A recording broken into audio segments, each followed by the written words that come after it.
Hello friends, ये हमारे नए चैनल का पहला वीडियो है। और इस वीडियो जितने भी हम इस चैनल में बनाएंगे उसमें हमारी पूरी कोशिश होगी कि जो हिस्ट्री के अलग अलग बहुत ही अच्छे राइटर्स हैं, उन्होंने जो कॉन्सेप्ट्स एक्सप्लेन किए हैं अपनी किताबों में, उन सभी किताबों का सार हम आपके समक्ष रखें। तो इसमें पहला वीडियो ये हम जो बना रहे हैं ये फ्रीडम स्ट्रगल के ऊपर है, और फ्रीडम स्ट्रगल के 3 जो फेज़ थे और उनको किस तरीके से डिवाइड किया गया था उसके बारे में हम ब्रीफली जानेंगे। मॉडरेट फेज़ है, एक्सट्रीमिस्ट फेज़ है और गांधीयन फेज़ है। तो जो मॉडरेट फेज़ है वो सन 1905 तक का जो फेज़ है उसको कहा गया है कि ये मॉडरेट फेज़ था नेशनलिस्ट मूवमेंट का। फिर एक्सट्रीमिस्ट फेज़ कहा गया 1905 से 1919 तक। ये अधिकतर राइटर्स का एक कंसेंसस है। फिर इसके बाद हम आते हैं गांधीयन मूवमेंट पे। तो वो 1919 से जब तक आज़ादी मिल गई 1947 तक, तब तक वो गांधीयन फेज़ चलता है। अब ये जो डिवीज़न किया गया मॉडरेट फेज़, एक्सट्रीमिस्ट फेज़ या गांधीयन फेज़ में, ये किस आधार पर किया गया?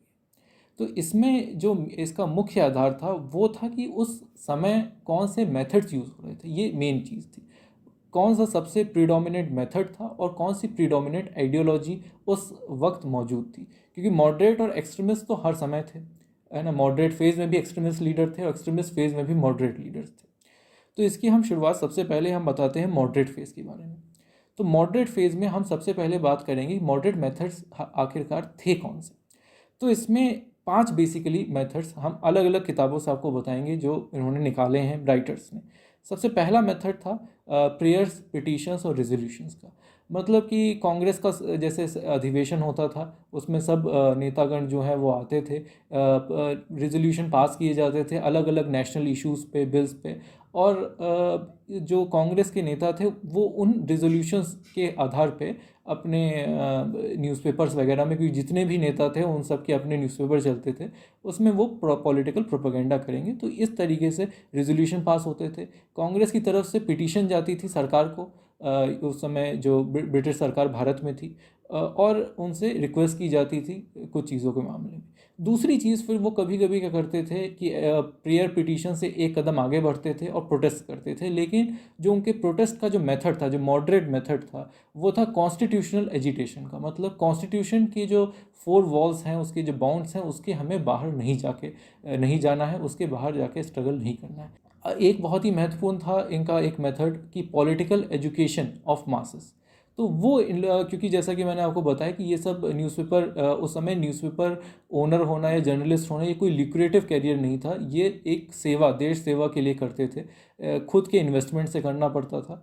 तो ज़्यादातर जितने भी उस समय नेशनलिस्ट लीडर्स थे उनके अपने अखबार चलते थे, और उसमें ये पॉलिटिकल एजुकेशन चाहते थे कि जो गरीब लोग हैं, किसान लोग हैं, वो भी इसको चौथा ये था कि जब इंडियन काउंसिल्स एक्ट के बाद से इंडियंस की एंट्री हुई और कांग्रेस लीडर्स की एंट्री हुई 1892 के बाद से, तो ये लेजिस्लेचर में प्रोपेगेंडा करते थे।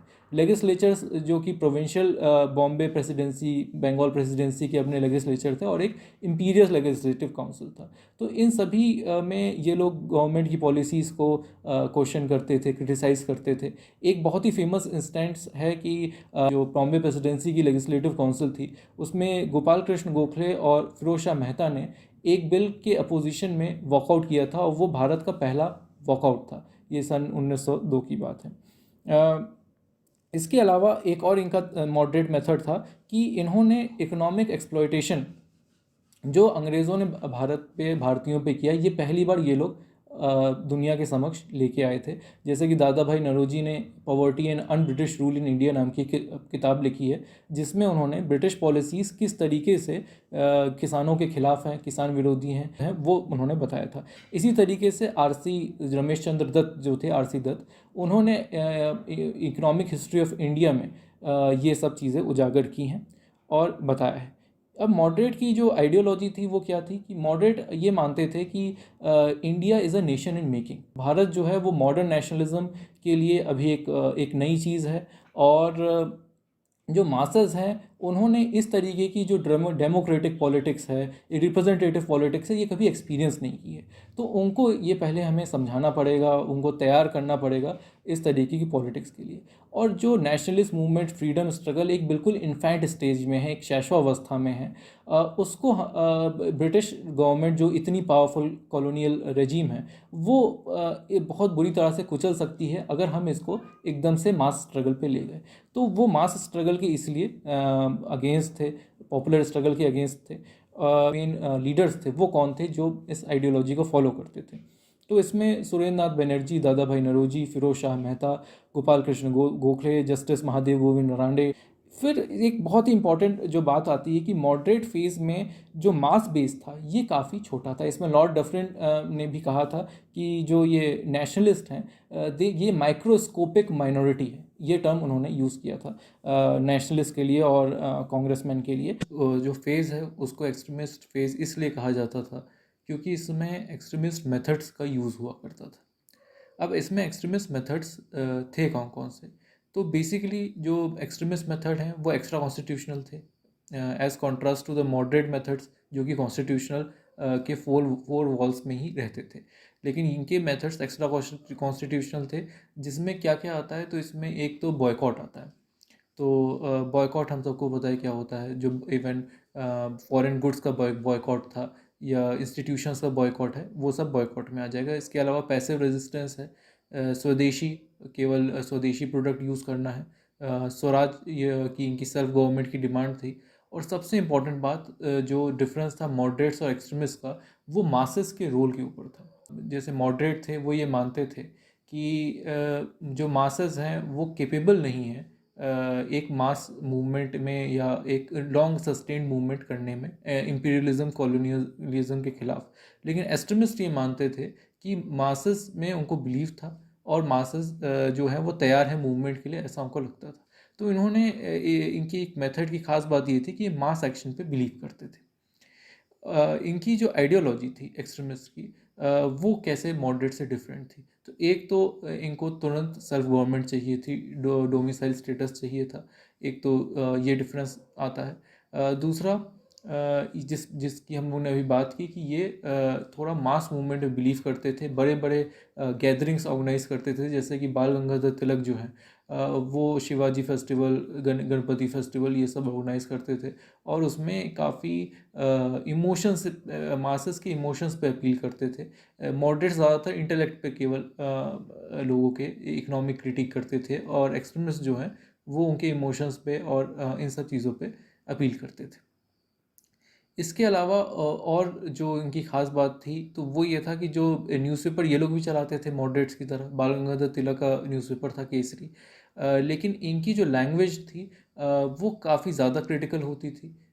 इनको मिलिटेंट नेशनलिस्ट कहा जाता है, इनकी आइडियोलॉजी मिलिटेंट नेशनलिज्म पे बिलीव करती थी। तो ये उनकी आइडियोलॉजी हो गई। अब लीडर्स की बात करें तो ये लीडर्स तो वही हो गए, लाल बाल पाल, लाला लाजपत राय, बाल गंगाधर तिलक और बिपिन चंद्र पाल। इसके अलावा अरविंदो घोष, ये भी काफ़ी बड़े लीडर थे एक्सट्रीमिस्ट के। फिर इनका जो मास बेस क्या था ये थोड़ा इंटरेस्टिंग है। इनका भी मास बेस अर्बन ही था मॉडरेट्स की तरह पे, लेकिन इनका जो मास बेस था वो अर्बन एरियाज़ के लोअर मिडिल क्लास का था।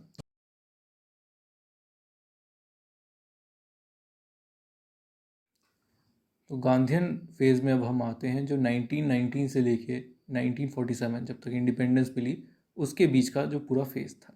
अब इसे गांधीयन जो फेज़ बोलते हैं वो इस वजह से बोलते हैं कि इस दौरान गांधीयन मेथड सबसे ज़्यादा और गांधीयन आइडियोलॉजी प्रीडोमिनेंट आइडियोलॉजी थी। अब 1919 में ऐसा क्या हुआ था कि इसको ही हमने एक बेंचमार्क बना दिया गांधीयन का। तो वो था पहला ऑल इंडिया सत्याग्रह महात्मा गांधी की लीडरशिप में, वो था रॉलेट सत्याग्रह। उसके बाद फिर नॉन कॉपरेशन, सिविल डिसोबीडियंस हुआ, क्विट इंडिया मूवमेंट हुआ, इंडिविजुअल सत्याग्रह, बहुत सारे सत्याग्रह हुए गांधीयन मेथड्स को। अब गांधीयन मेथड्स थे क्या जिसके बेसिस पे इस पूरे फेज़ को, जो फ्रीडम स्ट्रगल का है, इसको गांधीयन फेज़ कहा गया।